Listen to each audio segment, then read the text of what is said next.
Please join me on the Glenn Lal Show, 99.1, 99.5 FM, Kaieteur Radio, every Monday, Wednesday, and Friday, 7:20 p.m., and a rebroadcast of the next day at 11 a.m., just in case you missed that program.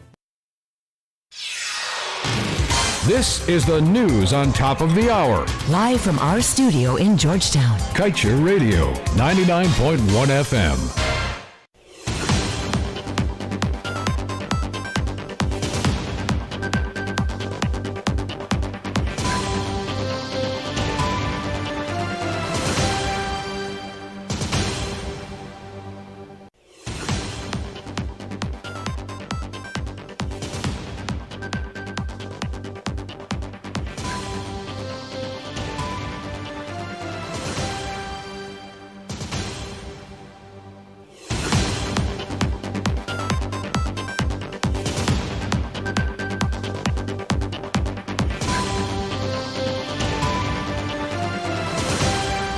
Good evening. Welcome to this evening's newscast right here on Kaieteur Radio. I'm Kevin Smith. Let's get to the news in detail. The current proven reserves in the Stabroek Block, which total over 9 billion barrels of oil equivalent resources, along with this string of recent discoveries, will no doubt produce changes in Guyana's overall economic structure. One of the most immediate effects will be the increase in the country's gross domestic product, or its GDP. But an increase in GDP does not translate to higher standards of living for citizens, who are the true owners of the oil wealth. In light of this irrefutable fact, the Inter-American Development Bank recently urged Guyana to place greater focus on ensuring the oil wealth leads to economic transformation and not the mere doubling of GDP. The financial institution said that the impact of the additional revenue on a country with a GDP of $3.5 billion and a population of 773,000 needs to be carefully managed so as to promote inclusive, sustainable growth that benefits the Guyanese people. In other news, Guyana's second oil vessel, the Liza Unity, has set sail from the Keppel shipyard in Singapore, destined for a hookup with the Liza 2 development in the Stabroek Block.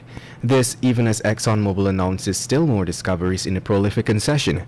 ExxonMobil made the announcement yesterday, confirming that it had made a discovery at Pinktail Prospect, its 20th to date, encountering some 220 feet of net pay in high-quality hydrocarbon-bearing sandstone reservoirs. The news also comes in the heels of the recently announced discovery at the Pay in deeper reservoirs encountered at the Whiptail discovery. According to Minister of Natural Resources Vikram Bharat, the government remains committed and persistent in engaging all stakeholders towards the beneficial development of these resources for all Guyanese in a sustainable and responsible manner. Meanwhile, the government has promised to increase its oversight of oil operators and their oil exploration programs offshore Guyana in light of the new discoveries announced by ESSO. And moving on, the Central Housing and Planning Authority of the Ministry of Housing and Water is looking for contractors to execute the construction of a brand new 4-lane highway connecting Eccles and Great Diamond on the east bank of Demerara. The ministry has since invited bidders to submit proposals for the new multi-billion-dollar roadway, which has been divided into 12 sub-lots. According to the ministry, contracts will be awarded to the lowest evaluated qualified bidder, and that only one lot will be awarded to any bidder in a project area. Potential bidders are being asked to provide bid security of up to $1 billion and at minimum $500 million.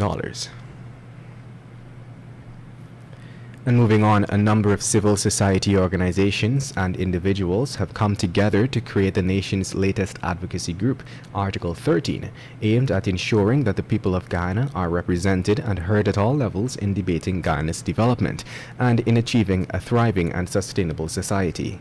This through advocating for good, transparent, accountable, and responsible governance, as well as identifying and proposing solutions which advance our country and our people.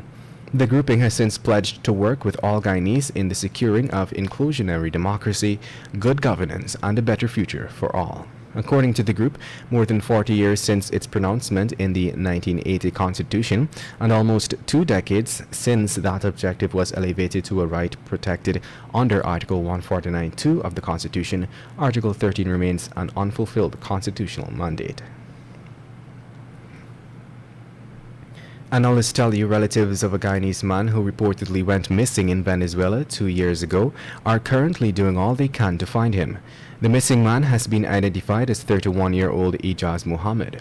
Muhammad's family members live in Guyana, but he had reportedly moved to San Felix, Venezuela in 2015. Some family members who were residing there with him had returned to Guyana. Muhammad had stayed in contact with his relatives via phone. However, 2 years ago in 2019, they lost track of his whereabouts. His sister, Bibi Muhammad Shazina, recently contacted a journalist in Venezuela and the authorities there for assistance in locating him because they are beginning to fear the worst. And to wrap things up this evening, let's tell you that the Catholic Church has closed its doors in an act of solidarity with its members who are unvaccinated. According to a statement issued by the Catholic Bishop of Guyana, Reverend Francis Allen, all Catholic churches will be closed from today, September 10th. The statement outlined that the decision followed the most recent gazetted order in relation to the COVID-19 pandemic, which stipulates that persons accessing public buildings, including places of worship, need to show proof of vaccination or a negative PCR test. The statement said further that all Catholic churches will be closed for public worship until further notice. In the meantime, the release outlined that the severe threat of the pandemic and the increasing numbers of infections and deaths warrants strong measures. And with that, we've come to the end of this evening's newscast.